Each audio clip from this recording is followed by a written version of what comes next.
ng Pilipinas. Yan, shout out po sa inyo lahat. Luzon, Visayas at Mindanao. Yan, shout out po sa inyo. And sa mga minamahal po natin ng mga OFWs. Yan, okay.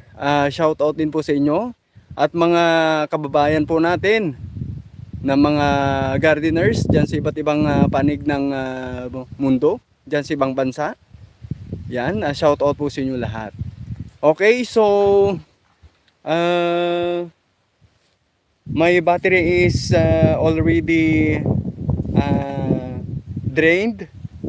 Yan, baka mamaya mamamatay na to.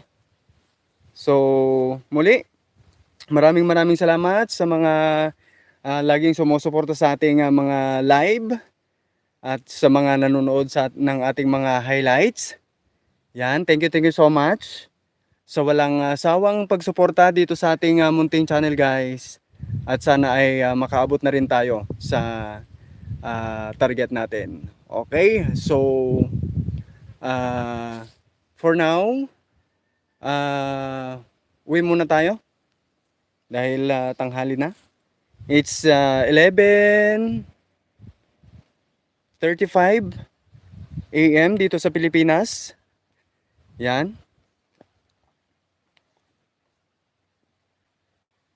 Lilinisin natin yan hanggang doon. Hanggang doon. Yan, hopefully makakaya natin ito within at least 3 days. Yan. Pero bukas maglalagay tayo ng fertilizer dito, guys, dito sa ating kamatis.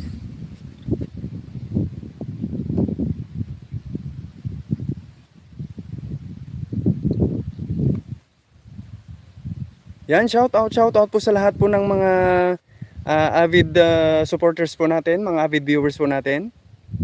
Yan. Sa mga hindi pa nakakapag-subscribe, baka pwedeng pa-subscribe ako at paki-hit ang notification bell para lagi kang updated or ma-notify kita kung may mga videos po tayong i-upload.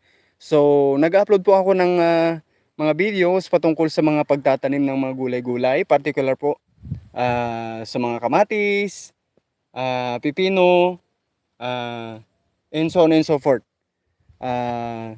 Next time kasi plano natin na magtanim dito ng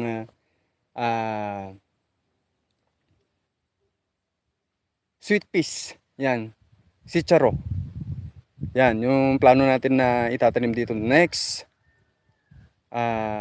summer. Yan.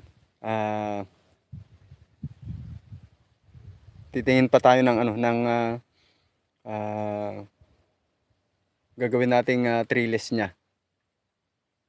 Yan, okay? So, yan po. Walang sawang pasasalamat, walang hanggang pasasalamat sa inyong lahat, guys. Sa walang umpay na pagsuporta dito sa aking channel. Yan. 1% na yung battery natin.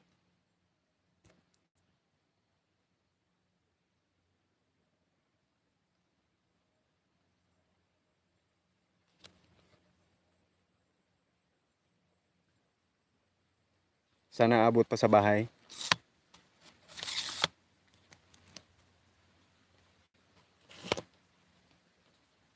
Para makompletong 3 hours.